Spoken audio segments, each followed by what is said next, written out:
We are born free. And we will die free. The time in between, though, that's complicated.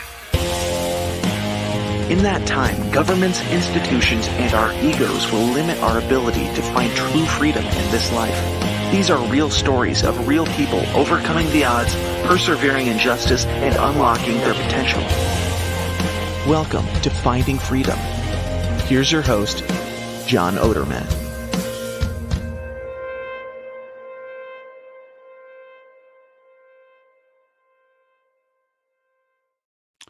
Welcome back to another episode of Finding Freedom here on the Lions of Liberty Podcast Network. As I noticed, my mic is just a tad bit low.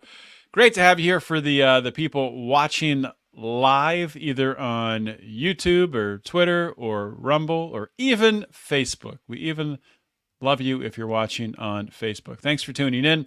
Or if you're listening to the podcast audio version on Monday, great to have you as well. No matter how you're listening, how you're watching, please just consider subscribing to that feed, that channel that you are on, because it does help us out with the algorithm to reach more people.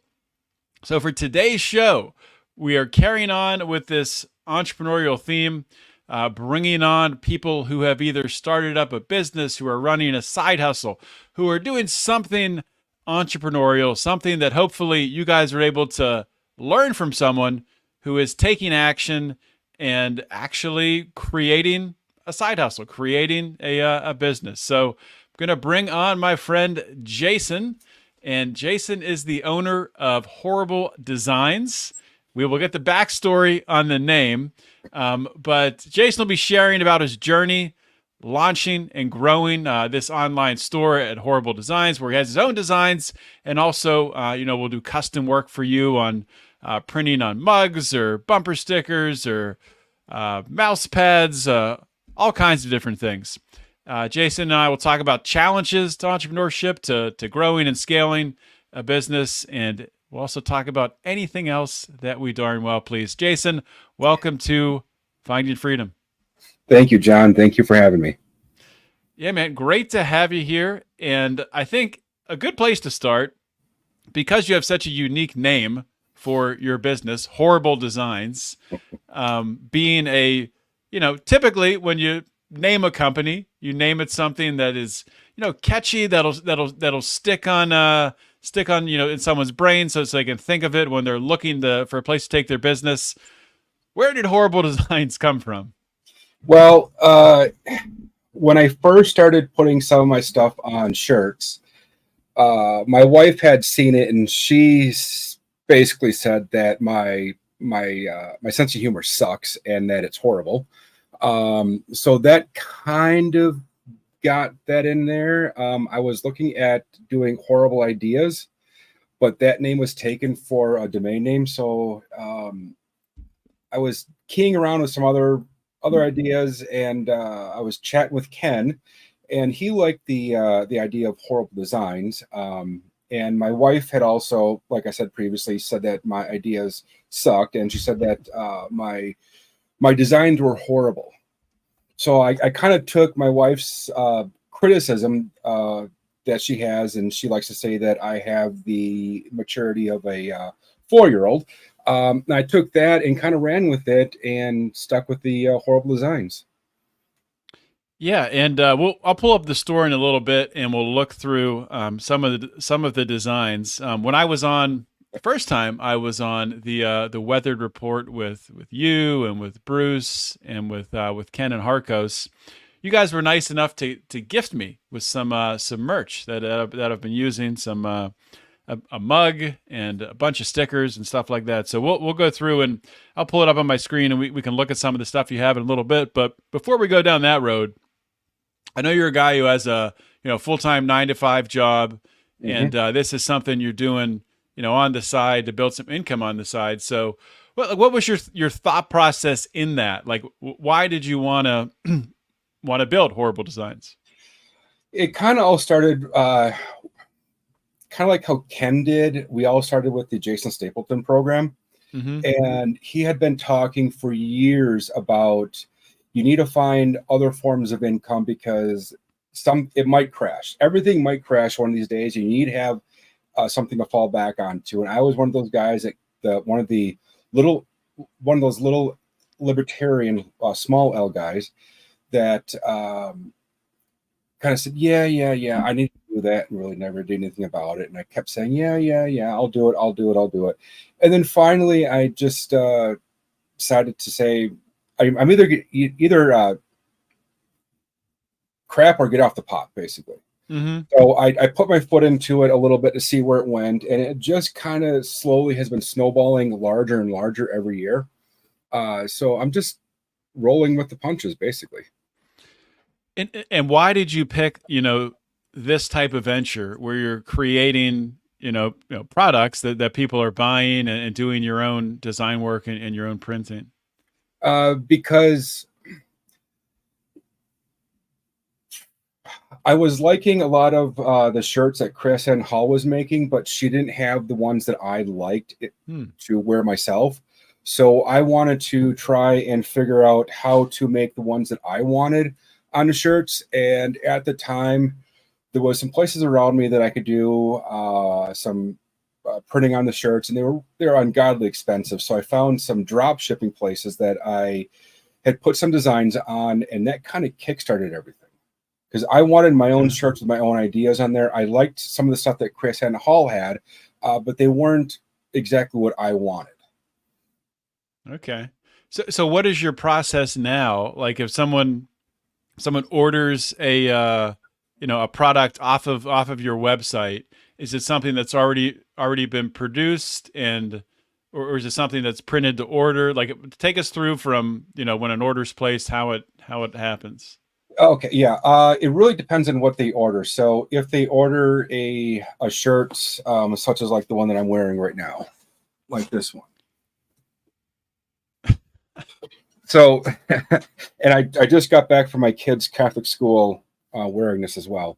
How did that go over? The principal wants me to make her one too, so it went pretty well. Nice. So something like this, I don't have a printer for this because I don't have the $30,000 to drop on a printer for it, and I don't have the room. Yeah, it's expensive. So I use a third party to actually print out the transfers, and then I press them in my house. So if it's something that I already have, I can when the order comes in, I will I'll get it out of my my safe that is temperature controlled to keep the prints good, and then I press them onto the shirt, and then I will send them out usually that day or the day after. If it's a vinyl decal, when it comes in, I look to see what color is it they want, what size, and then I cut it right then and there. I don't have anything pre-made at all for anybody. It's all made at the time that they want it. If it's a mug, I print off the design and then I throw it in my little Easy Bake oven to sublimate the mugs. The same thing with tumblers, and if it's a mouse pad or a drink coaster, then I print those off and then I press them the same day too. So I don't have anything pre-made at all. Everything is made to order. I usually make it that day or the very next day, and then I get it shipped out pretty fast. Is this something that you had a background in with graphic design and using these different techniques, or is this something that you kind of figured out, watch YouTube videos, how to do all this stuff? So kind of like Ken, I was a art student. I went through I went through art throughout all high school. I was in advanced placement art classes. And then, like Ken, I went to Minneapolis College of Art and Design. But I wasn't ready to go to school at the time. I didn't want to go to college, so I only did a year, and they weeded me out. And then after that, I just kind of went to some other colleges and still maintained some of the art aspect, playing around with Photoshop and Macromedia Director, Macromedia Flash. And some of the later stuff is on learning from YouTube and figuring out how to do it my own self. Mm-hmm. Yeah, because I mean, I know from a from the perspective of, Lions of Liberty here, we've, I haven't dabbled at actually, printing anything myself or anything like that, or ironing on, designs on my own t-shirts. But in the past, we've used a drop shipping company. The name of it is escaping me. I think is it Printify? Something like that. Something that you could integrate in with our Shopify store. But the pricing on it is just insane. Yes. So to be able for somebody to use that to, we kind of use it as like a thing for, our patrons and, people who support us to be able to get t-shirts and stuff like that. Not really as a way to generate income. So I'm just curious, like with that in mind, and we don't have to get super specific, but like from a margin standpoint, like when you look at like printing like t-shirts or mugs or bumper stickers, stuff like that, are you able to create some, pretty healthy margins on items to make a decent profit? Yeah, the margins when you do it yourself is a lot better than when you use a drop shipping company. Mm-hmm. I started out with the drop shipping company to see if that's what I wanted to do. And the turnaround time, as you know, is fairly large. And I did not like that at all. I don't like my customer having to wait 5 to 7 days in order to get to them. I wanted to be out the door within a day or two.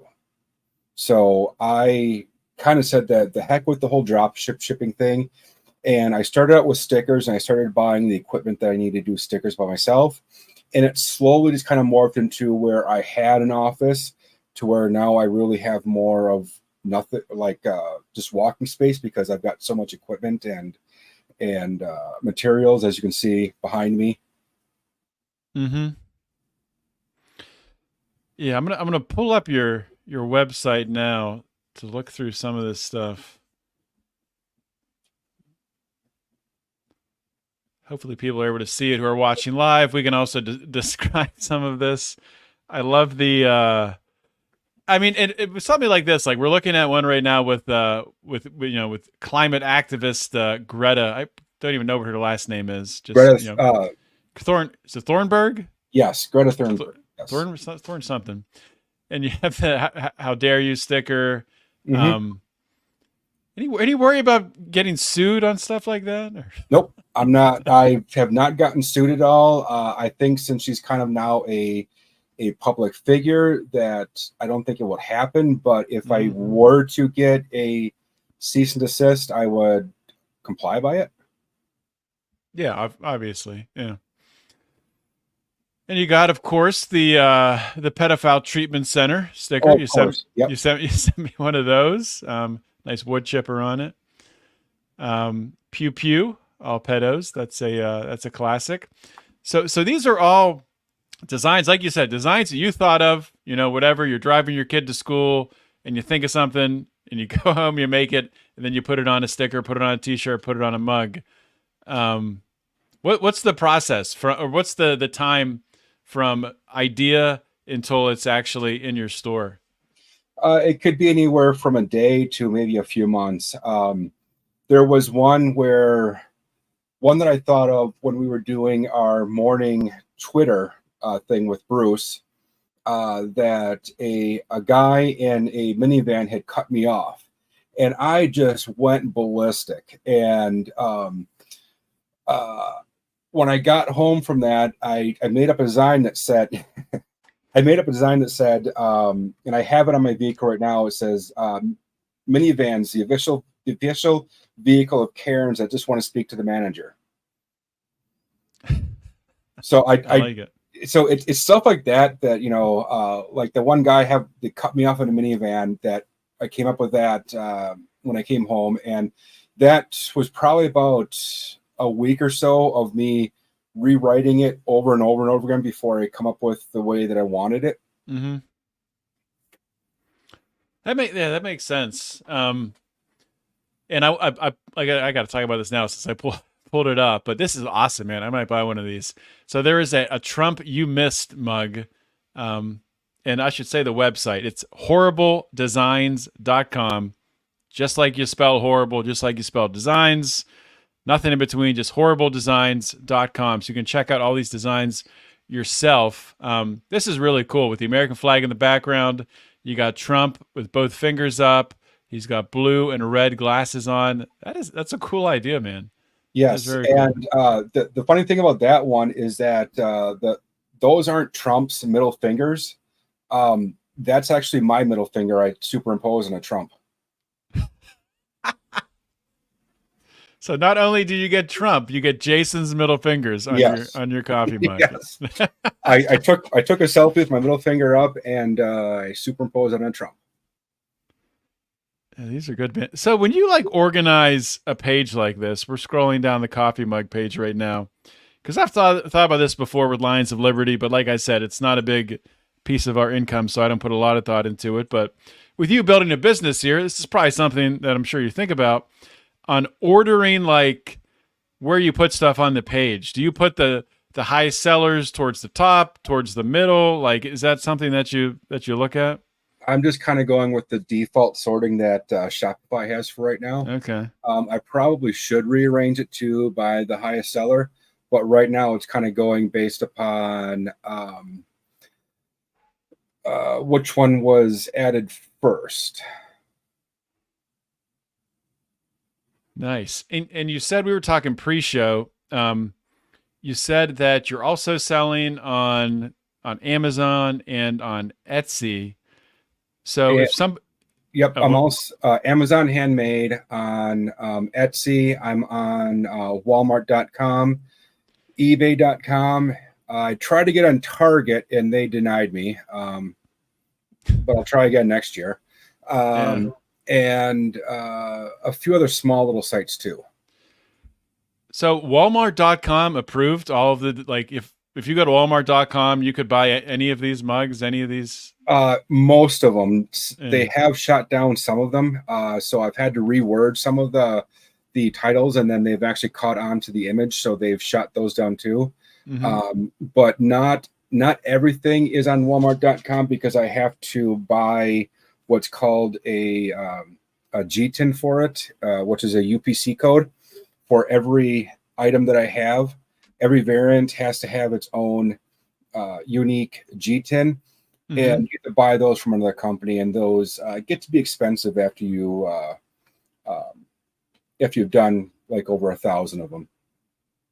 So do you buy them? Do you buy them in like groups? Yes, I usually buy them in bulk. Usually, we'll probably spend about $300 to $400 to get maybe 1,500 of them, and then if we're talking about my vinyl decals, I only cover 10 vinyl decals because there's 96 variants in each of the decals, so it doesn't go far.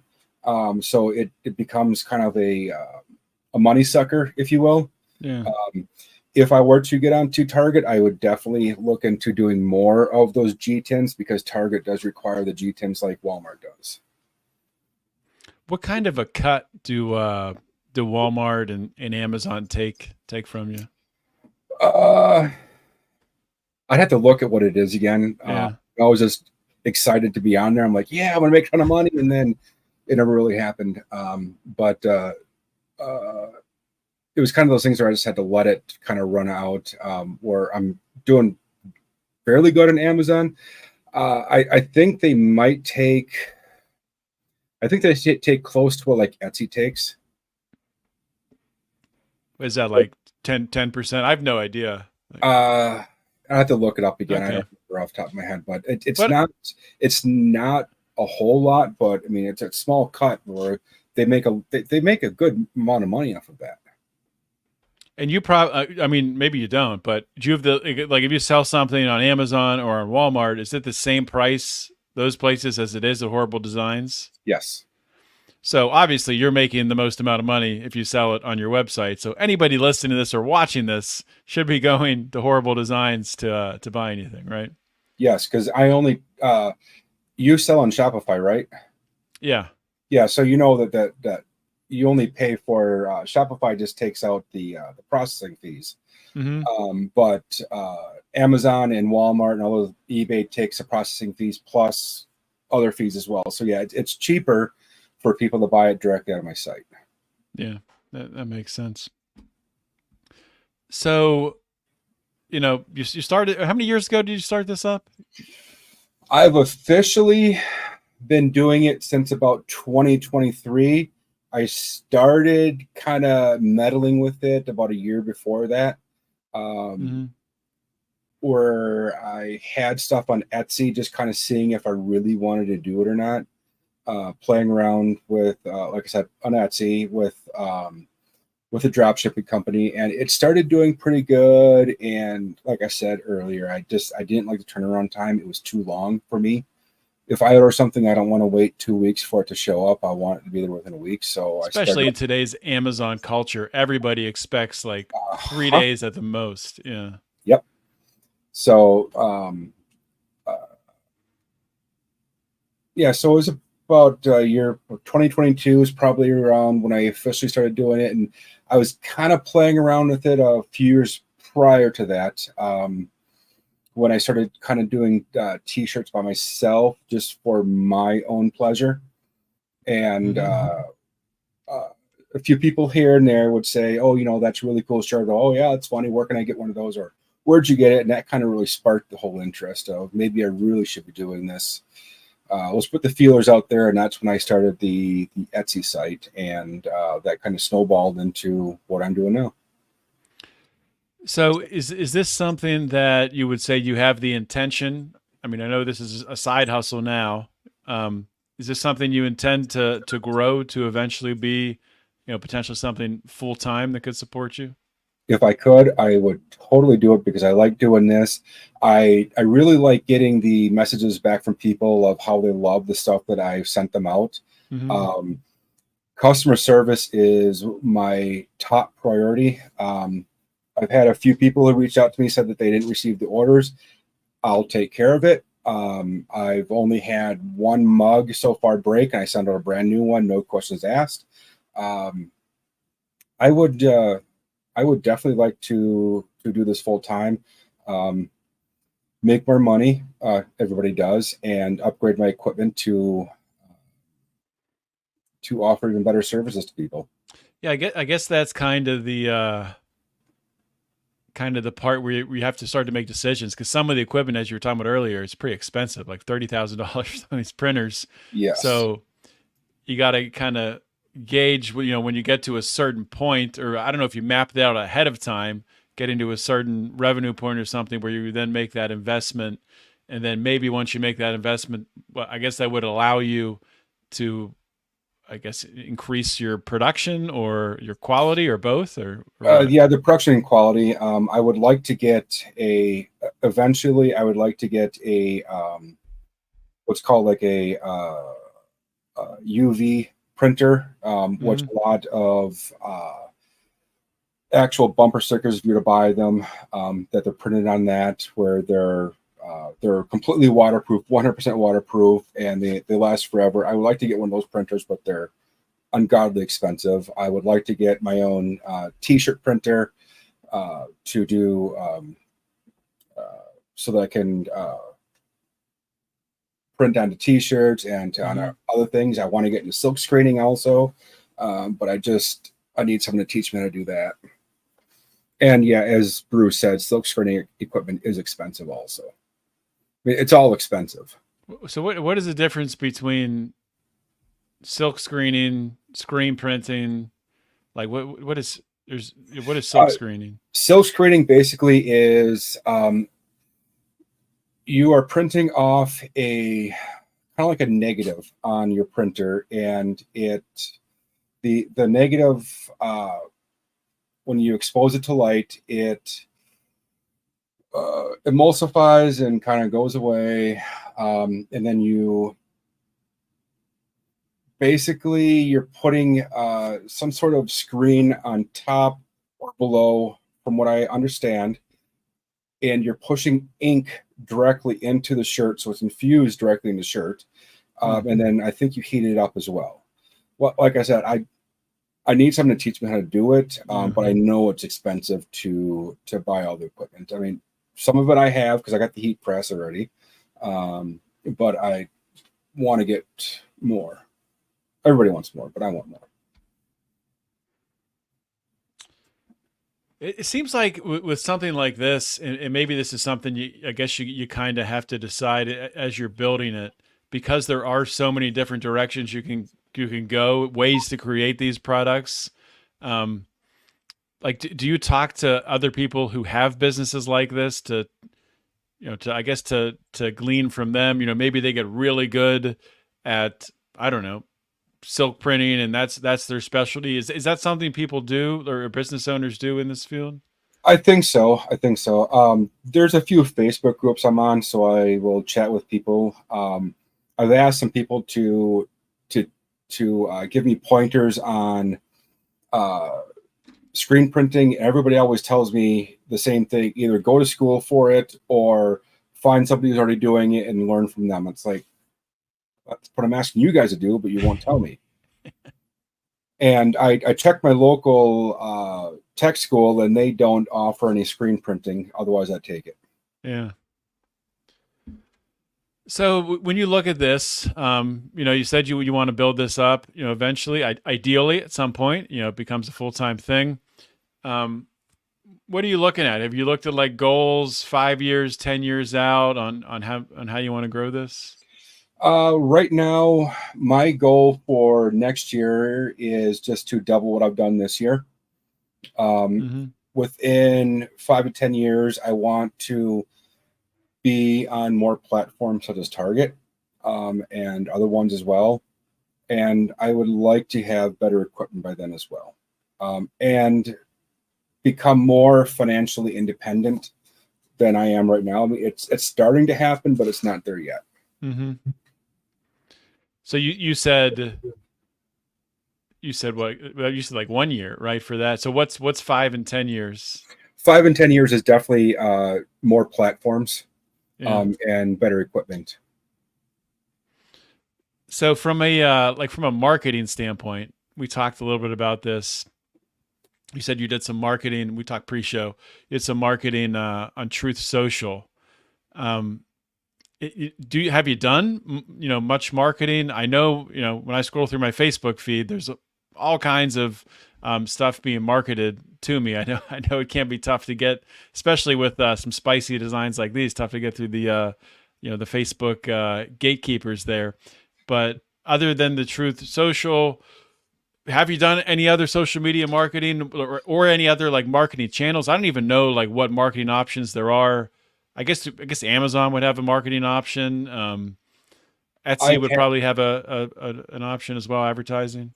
Yep, I have done Etsy ads, and those have not panned out well for me.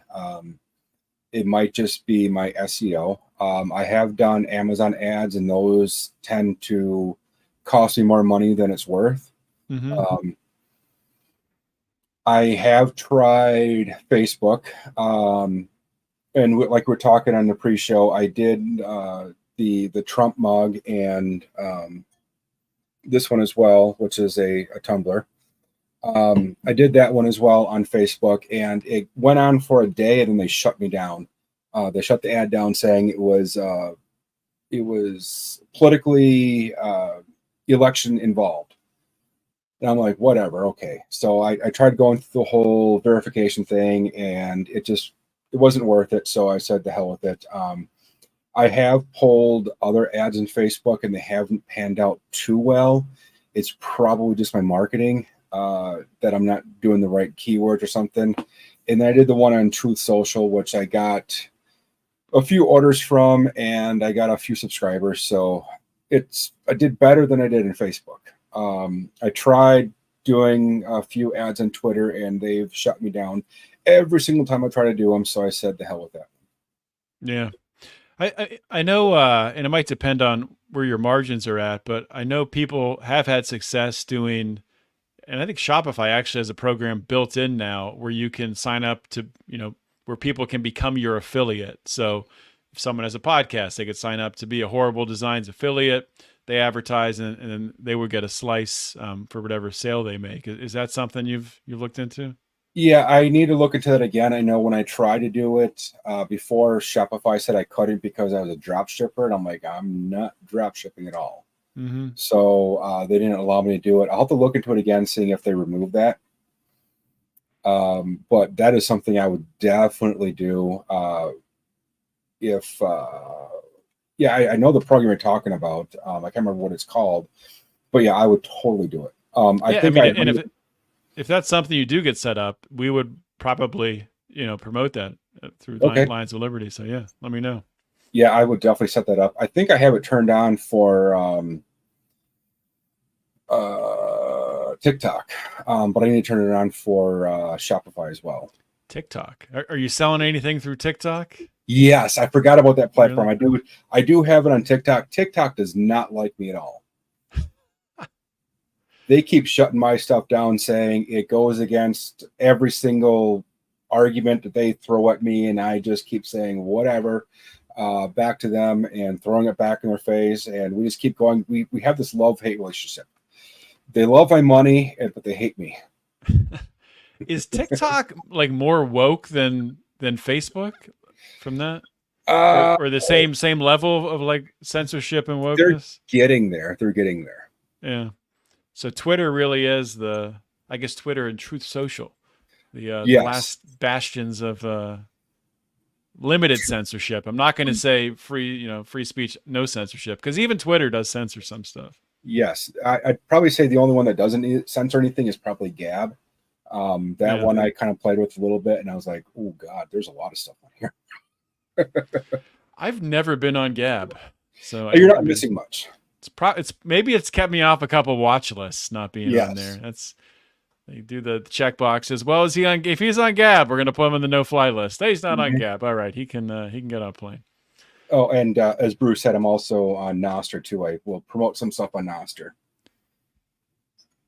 Bruce McGee from the Weathered Report, the Weathered Soul, Bruce McGee, participating here in the chat. If you're watching along, feel free to drop a comment here. Bruce is watching on YouTube. I see Harkos with Music Making Sense podcast. He liked the Jesus Sees All design.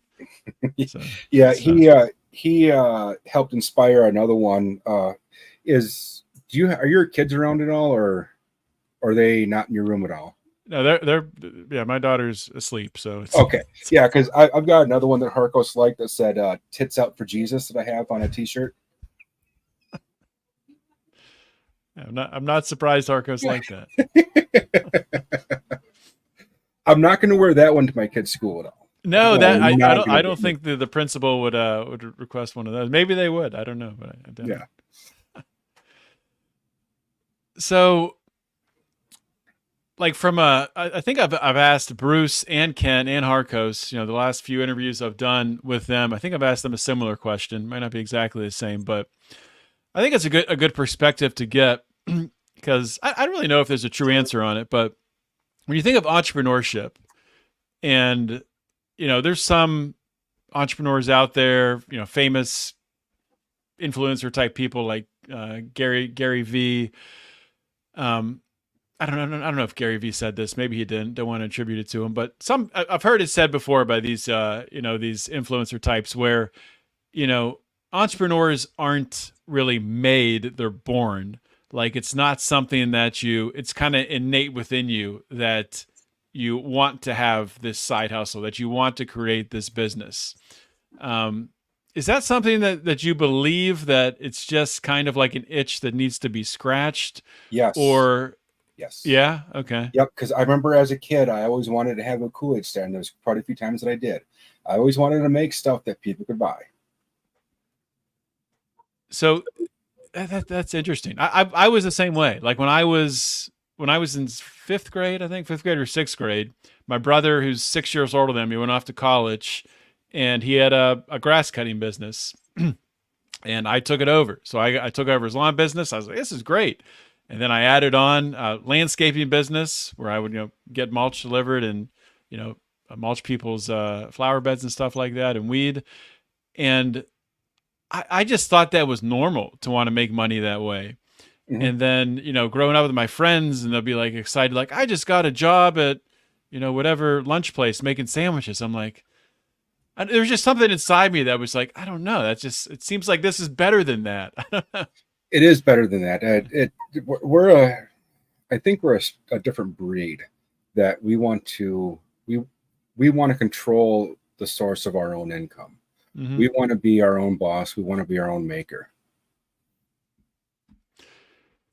Yeah, and I worked in corporate America, worked for large companies, small companies for 16 years, and I know you do as well. You have a 9 to 5 job, so I think there's like degrees of it. There's people like you and I who we can do it, like we can play the part, we can go to the meetings and get the job done. Right? When I worked for a company, I was a good employee. I didn't slack off. I worked hard. But at the same time, there's a different energy really that comes out, and I'm able to express when I'm working on something of my own rather than something that is someone else's, if that makes sense. Yes, there's a much better feeling that you get when you actually accomplish your own thing as opposed to finishing a project at your 9 to 5. The accomplishment feeling is just, it's euphoric in a way. Yeah.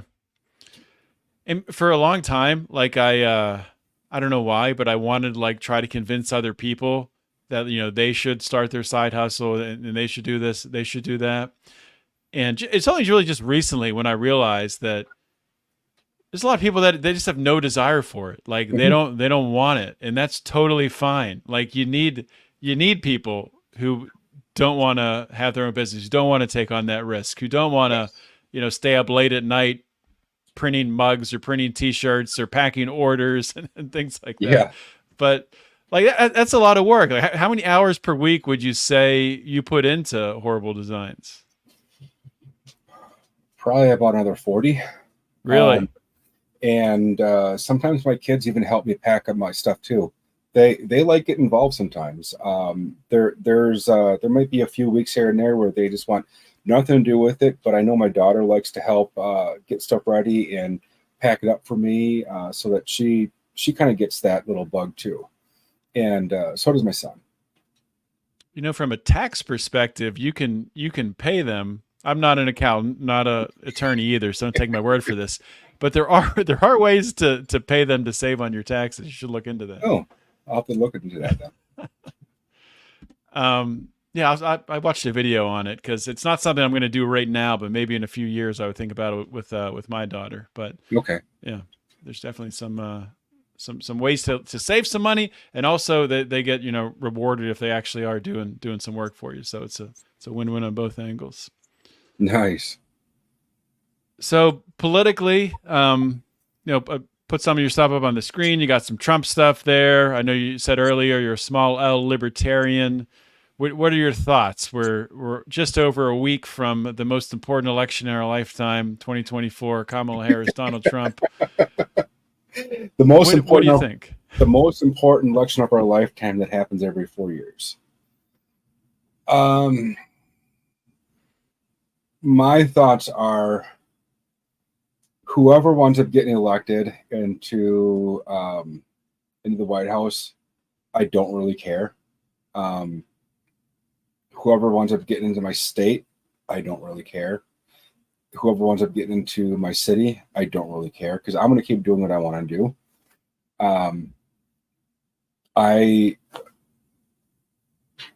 As I got my sticker here, it says "Vote for Nobody." Nice. I may have sent that one to you also, John. I'm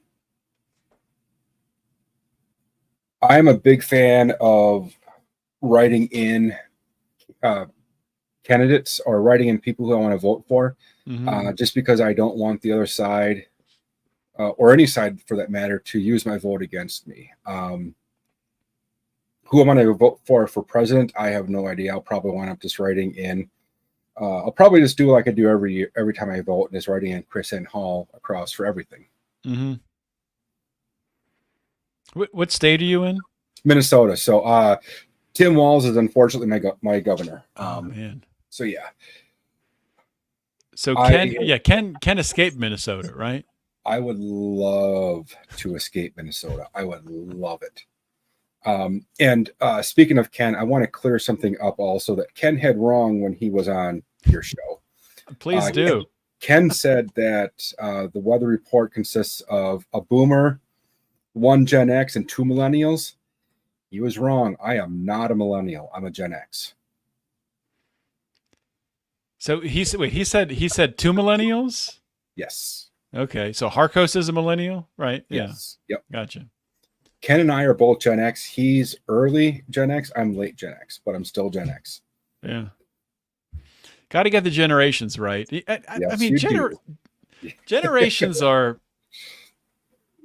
I think especially when you go from Gen X to millennial to Gen Z, like the way that we group generations now makes no freaking sense because technology is moving so fast that kids are growing up in different worlds. Like you go like 8 years, it's like a totally different way to grow up with, spending so much time on screens and so many different distractions, competing for not even like directly. Well, it is directly affecting the kid, but it's a kid. The difference between, when I was growing up, I'm one of the oldest millennials. I think it's like its own little mini generation between Gen X and millennials. But when I was growing up, I didn't have to compete with my mom and dad being on their cell phones, looking at Twitter, which my daughter sometimes she does because I'm not perfect and sometimes I am scrolling Twitter and she's trying to get my attention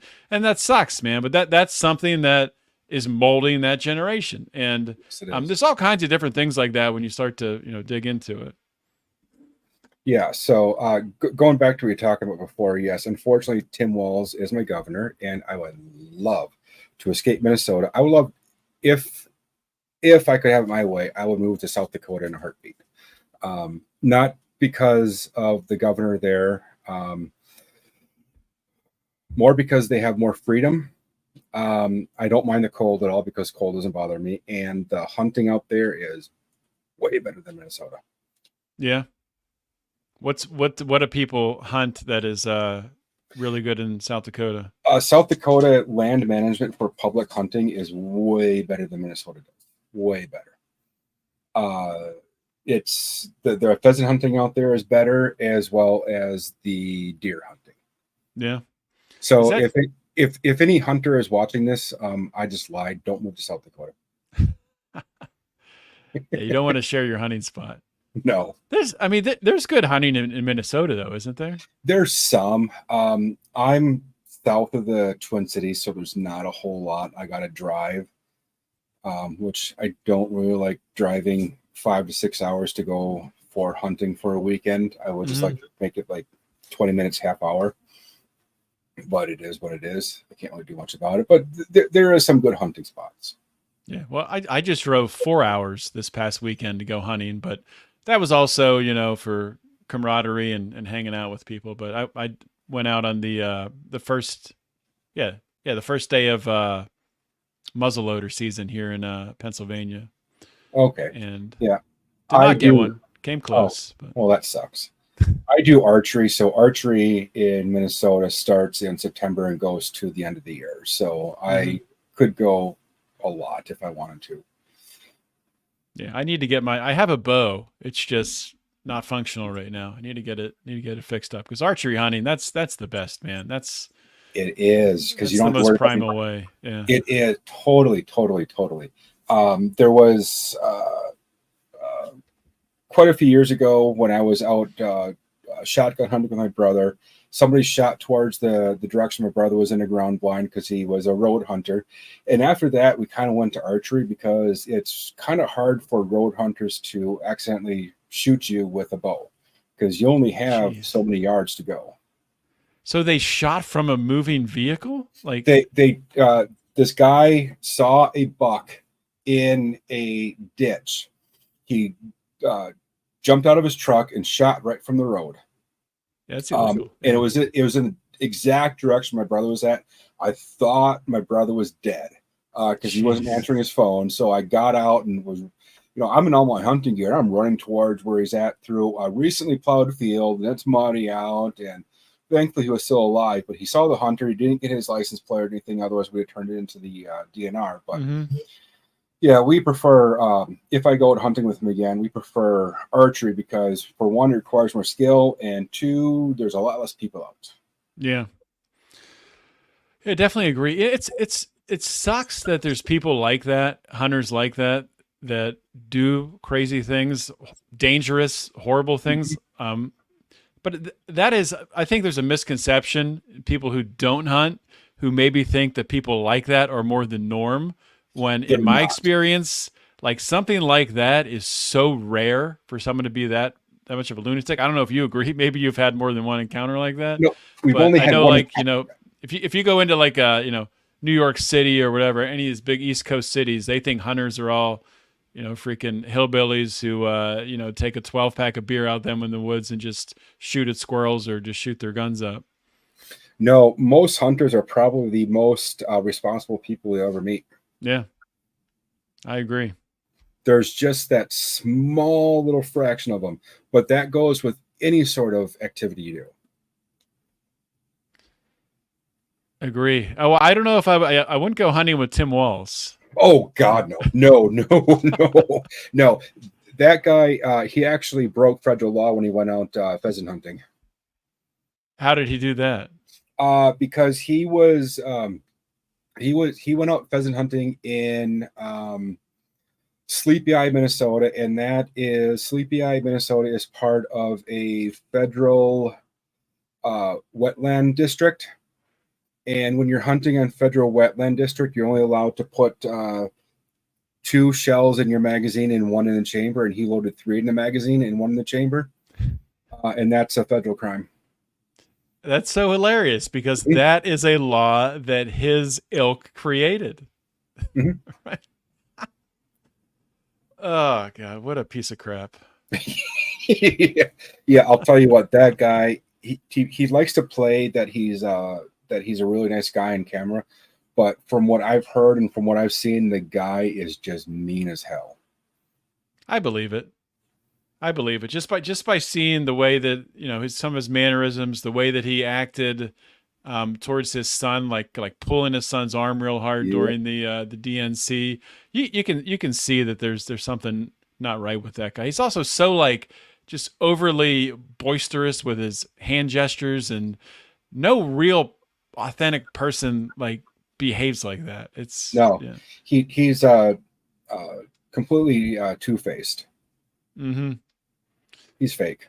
Yeah. Well, I mean, you're kind of in a unique position here, being in Minnesota and not liking your governor, that if they were to win, Kamala and Tim Walz, at least you would lose your governor.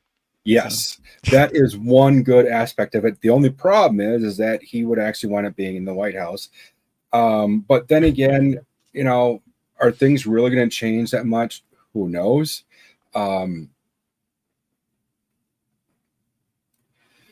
I would like to think that maybe in a perfect world, the states would really realize what the power of the 10th Amendment has and really use that to their advantage. Mm-hmm. But will that ever happen? Probably never. I just need to talk to old Michael Bolden out there at 10th Amendment Center. Get set straight. All right, Jason. Well, we are running out of time here today, but I wanted to give you a few minutes here at the end to, if there's anything we missed that you wanted to talk about or double down on, and you can do that. And also, please plug Horrible Designs, and remind people where they can pick up some merch. Yeah. Once again, thank you very, very much, John. I have appreciated this opportunity greatly. You can find me at horribledesigns.com. I've got a lot of really stupid stuff out there that people like to buy. I do work on custom orders, and I don't charge for any custom orders right now. I probably never will either. You can find me on my website. You can find me at Amazon.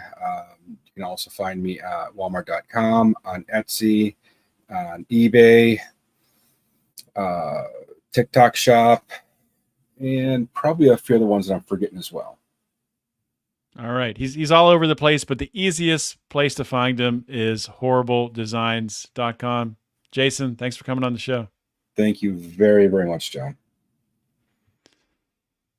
All right, guys, that is a wrap for my interview with Jason from Horrible Designs. I will link to everything on the show notes page at lionsofliberty.com, like I always do. Just want to thank you all for listening, tuning in live on a Thursday night here, October 24th, or if you are listening to the podcast version on Monday, thank you for that as well. If you like what we do here at Lions of Liberty, if you like my show on Mondays, Brian's show on Wednesdays, or our show we do together most Fridays, Meme Wars, then I would ask that you please consider becoming a member of our Lions of Liberty Pride. You can do so by going to a Patreon or Locals and searching for Lions of Liberty, and you'll find us. You can pick what level you want to subscribe at or support us at, whatever the correct terminology is. And we would love to have you in the group. There's more stuff we're rolling out all the time. And potentially coming up in the beginning of 2025, we could have an exciting announcement. It's my first high-level teaser, probably more to come. But that's all I got for now. With that being said, I will be back next week with another great interview. In the meantime, always remember to keep your head up and the fires of liberty burning.